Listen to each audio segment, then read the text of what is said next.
اس دعا کے ساتھ کہ اللہ رب العالمین سننے اور سنانے کے بعد عمل کرنے کی توفیق عطا فرمائے۔ سب سے پہلا ایصال ثواب کا ذریعہ، اگر آپ کے والدین میں سے یا کوئی رشتہ دار قریبی اقربا فوت ہو گئے ہیں، سب سے پہلے یہ چیک کر لیں کہیں وہ مقروض تو نہیں مر گیا ہے۔ تھوڑا سا جھانک لیں، تحقیق کر لیں، پوچھ لیں کہ مقروض تو نہیں مر گیا، کہیں کسی کا کوئی قرضہ تو ادا نہیں کرنا تھا۔ بری شے ہے یہ کہ اگر کسی شخص نے ایک دفعہ کسی سے قرضہ لے لیا، اس کے بعد اس کی وہ عادت بنتی ہے اور پھر وہ قرض ادا کرنے کی پوزیشن میں نہیں ہوتا، اور اس کے بعد جھوٹے وعدے اور لڑائیاں، جھگڑے، فساد، حتیٰ کہ قتل و غارت، غریبی، اور پھر کورٹ کچہری تک بات پہنچ جاتی ہے۔ حتی الامکان کوشش کریں کہ اس سے بچیں، اور اگر بہت ہی مشکل ہے تو اس دعا کے ساتھ لیں کہ یا اللہ میں قرضہ لے رہا ہوں، میری یہ پریشانی ہے، یا اللہ میرا یہ قرضہ ادا کروانے میں میری مدد فرمانا۔ اور اللہ کے نبی نے تو دعا بھی سکھائی تھی سیدنا علی مرتضیٰ رضی اللہ تعالیٰ عنہ کو کہ اگر تم قرض دار ہو، مقروض ہو اور قرضہ ادا کروانا چاہتے ہو اللہ کی توفیق سے، تو دعا پڑھا کرو اللہم اکفینی بحلالک عن حرامک۔ یہ دعا اللہ کے نبی علیہ الصلوۃ والسلام نے سیدنا علی مرتضیٰ رضی اللہ تعالیٰ کو سکھائی ہے۔ تو سب سے پہلے یہ دیکھ لیں، کیوں معروف حدیث ہے، آپ ہر جنازے میں جب کھڑے ہوتے ہیں پڑھنے کے لیے تو امام صاحب کہتے ہیں نا کہ بھائی جو بھی کوئی لین دین ہے، معاملہ ہے، ان کے یہاں پر رشتہ دار موجود ہیں، ان سے پوچھ لیے گا۔ نبی رحمت صلی اللہ علیہ وآلہ وسلم کو جب پتہ چلا ایک صحابی جو مقروض ہے، اللہ کے نبی علیہ الصلوۃ والسلام نے صحابہ کو فرمایا میں نہیں پڑھتا جنازہ، آپ پڑھ لو۔ کیوں؟ قرض کی وجہ سے کہ مقروض ہے،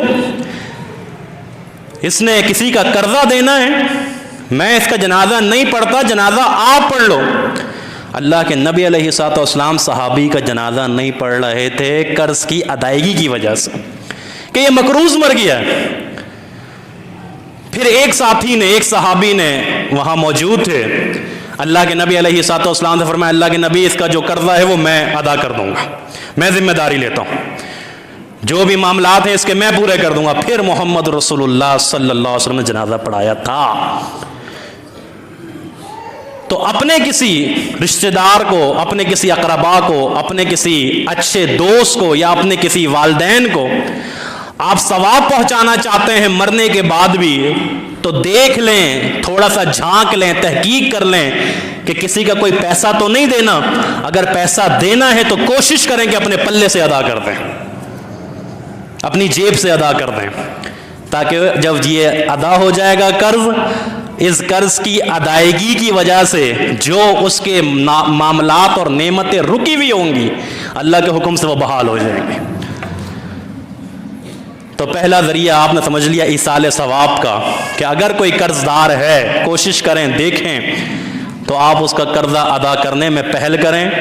نہیں ہو سکتا اکیلے، مل جل کر کریں، لوگوں کے ساتھ بات چیت کریں، کمیٹی بنا لیں، ایک ساتھ مل کے کچھ پیسے جمع کر کے اس مرنے والے کا قرض اپنی طرف سے ادا کر دیں۔ ایصال ثواب کا دوسرا ذریعہ، کوشش کریں کہ وصیت کر کے جائیں، اور وہ وصیت کیا ہو، یعنی جو جائیداد آپ کے پاس موجود ہے، جو مال آپ کے پاس موجود ہے، اس کے تیسرے حصے کی وصیت کرنے کا حکم آپ کو اسلام دیتا ہے۔ وصیت آپ کر سکتے ہو، جو جائیداد ہے، مثال کے طور پہ آپ کے پاس 30 لاکھ ہے، آپ اس 30 لاکھ کا جو تیسرا حصہ ہے وہ 10 لاکھ ہے، آپ اس 10 لاکھ کی وصیت کر سکتے ہیں کہ یہ 10 لاکھ روپے آپ فلاں مسجد، فلاں مدرسے یا فلاں دینی کام میں آپ نے خرچ کر دینے ہیں۔ ظاہر ہے کہ جب وہ آپ مریں گے اور مرنے کے بعد جب آپ کی وصیت پہ عمل ہوگا تو آپ کو کیا ملے گا؟ ثواب، اجر، اللہ رب العالمین کی طرف سے نعمتیں۔ وصیت آپ کر کے جائیں، بتا کے جائیں کہ یہ 10 لاکھ روپے آپ نے مسجد میں، مدرسے میں، دیگر دینی کاموں میں، فلاحی کاموں میں، رفاہی کاموں میں آپ نے یہ میری جائیداد میں سے، اس میں سے خرچ کرنا ہے۔ یہ مجھے حکم شریعت دیتی ہے، اسلام دیتا ہے، قرآن و حدیث کہتا ہے کہ کر لو وصیت۔ ہاں، کسی بیٹے کے بارے میں وصیت نہیں، جو وارث ہے اس کے بارے میں وصیت نہیں کرنی. جو وراثت میں حصے دار ہے یہ نہیں کہنا ہے کہ فلاں میرے بیٹے کو 10 لاکھ دے دینا، نہیں، وہ حصہ قرآن نے مقرر کر دیا. فلاں بیٹی کو اتنے لاکھ دے دینا، نہیں، حصہ قرآن نے مقرر کر دیا. بچوں کا حصہ، بیوی کا حصہ قرآن نے مقرر کر دیا. بچوں کے بارے میں، وارثوں کے بارے میں آپ وصیت نہیں کر سکتے کیونکہ وہ حصہ مقرر ہے. اس سے ہٹ کے آپ تیسرے حصے کی وصیت کر سکتے ہو. جب آپ یہ وصیت کرو گے تو لازمی سی بات ہے کہ جب اس پہ عمل ہوگا تو مرنے کے بعد نیکیوں کا سلسلہ جاری رہے گا. اور اسی ضمن میں ایک اور بات بھی عرض کر دوں میں آپ کو کہ کوشش کیا کریں کہ اگر والدین یا کوئی اور بھی جس کی کبھی یہ خواہش ہو کہ میرا جی یہ چاہتا ہے میں دنیا سے چلا جاؤں گا، ٹھیک ہے ایک دن جانا ہی ہے، لیکن یہ جو ایک سلسلہ چل رہا ہے نا، درس کا ایک سلسلہ چل رہا ہے، مثال دے رہا ہوں، درس کا ہر مہینے میرے گھر میں سلسلہ چل رہا ہے.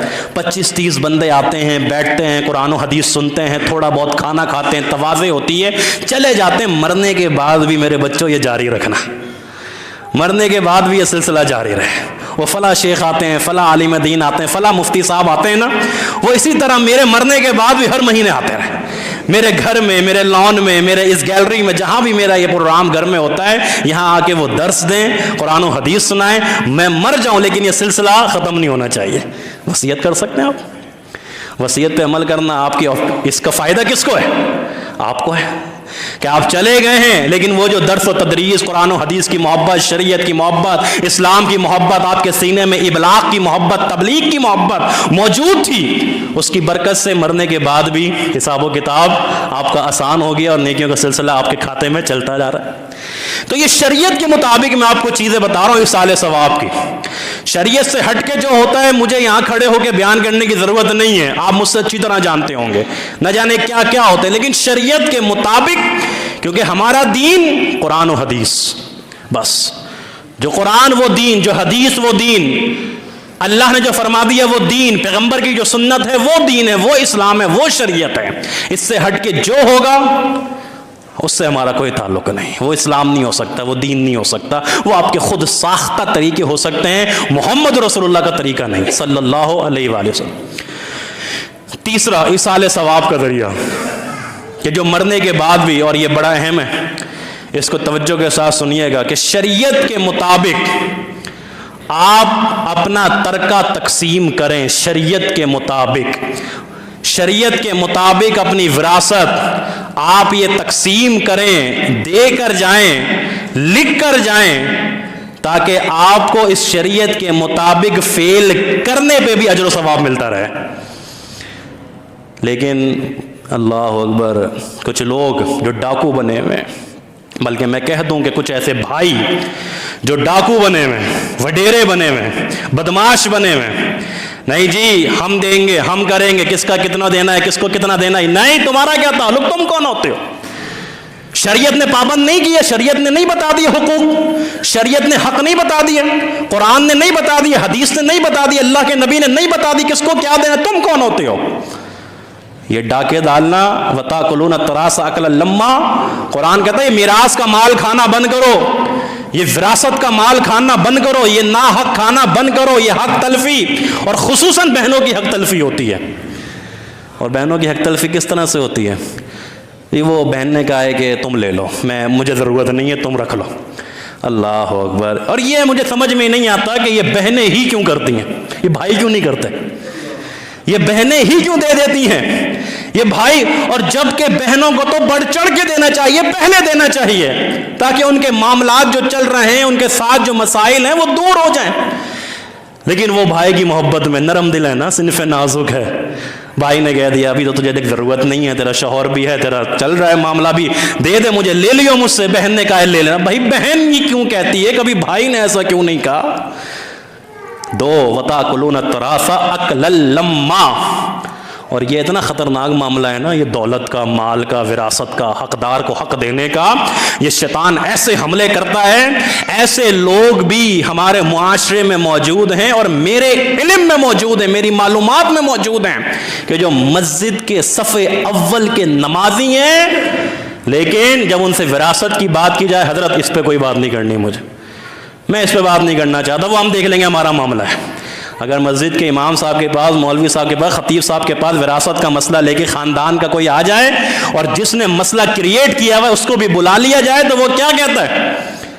حضرت یہ ہمارا معاملہ ہے، ہم گھر کا معاملہ گھر میں سلجھا لیں گے، آپ کو دخل انداز۔ اور کون ہے جو 5 وقت مسجد کی صف اول کے نمازی ہیں؟ شرم نہیں آتی، حیا نہیں آتی، اللہ سے ڈر نہیں ہے، اللہ کا خوف نہیں ہے کہ کب تک کھا لو گے، کتنا کھا لو گے، پھر تو جاؤ گے نا۔ وَتَأْكُلُونَ التَّرَاثَ أَكْلًا لَمًّا وَتُحِبُّونَ الْمَالَ حُبًّا جَمًّا۔ اللہ کہتا ہے مال کی محبت میں تم اتنے شدید ہو گئے ہو کہ وراثت کا مال کھا بیٹھے، وارثوں کو ان کو حق نہیں دیا، حقداروں کو ان کو حق نہیں دیا۔ تو فرمایا کہ شریعت کے مطابق اپنا ترکہ تم دے کر جاؤ، لکھ کر جاؤ، قرآن و حدیث کے مطابق یہ جب عمل کیا جائے گا اس پہ تو تمہارے اجر و ثواب میں اضافہ ہوگا، ایصال ثواب۔ پہلی چیز قرض، دوسری چیز وصیت، تیسری چیز شریعت کے مطابق ترکے کی تقسیم، اور چوتھی چیز کہ جو آپ اپنے بزرگوں کو، اپنے والدین کو، اپنے دادا دادی، نانا نانی کو، اپنے رشتہ داروں کو ثواب پہنچا سکتے ہیں، وہ ایک طریقہ یہ بھی ہے کہ اگر ان کے فرضی روزے رہ گئے ہیں، یہ بھی اللہ کے نبی علیہ الصلوۃ والسلام کی حدیث کے مطابق ہے کہ ایک خاتون نے اللہ کے نبی سے پوچھا تھا غالباً کہ اس طرح کا ایک معاملہ ہے، میری ماں یا میری باپ ان کے روزے رہ گئے تھے، فرض روزے، رمضان کے روزے، ان کا کیا کرنا؟ فرمایا تم رکھ لو، ان کی طرف سے تم رکھ لو، جب تم رکھو گی اس کا اجر و ثواب ڈائریکٹ تمہارے والدین کو ملے گا۔ تو غور کریں گے بھی، ایصال ثواب بخشوانا چاہتے ہیں نا مردے کو، تو اس طرح نہ بخشوائیں جس طرح بخشوایا جاتا ہے، اس طرح بخشوائیں کہ جو بخشوانے کا طریقہ محمد رسول اللہ نے بتایا ہے صلی اللہ علیہ وآلہ وسلم۔ روزہ رکھو ان کی طرف سے، روزے رکھ کے اس کا ثواب، اس کا اجر ملے گا ان کو اللہ رب العالمین۔ اسی طرح ایک 5ویں چیز حج کو بھی لے لیں کہ اگر انہوں نے اپنی زندگی میں حج اور عمرہ نہیں کیا، کر لیا تو ٹھیک ہے، کوئی بات نہیں، پھر کرنے کی ضرورت نہیں ہے۔ اگر نہیں کیا کبھی اور وہ وفات پا گئے ہیں، فوت ہو گئے ہیں، حج کر لو ان کی طرف سے، اس کا ثواب بھی اللہ رب العالمین آپ کے والدین تک پہنچائے گا۔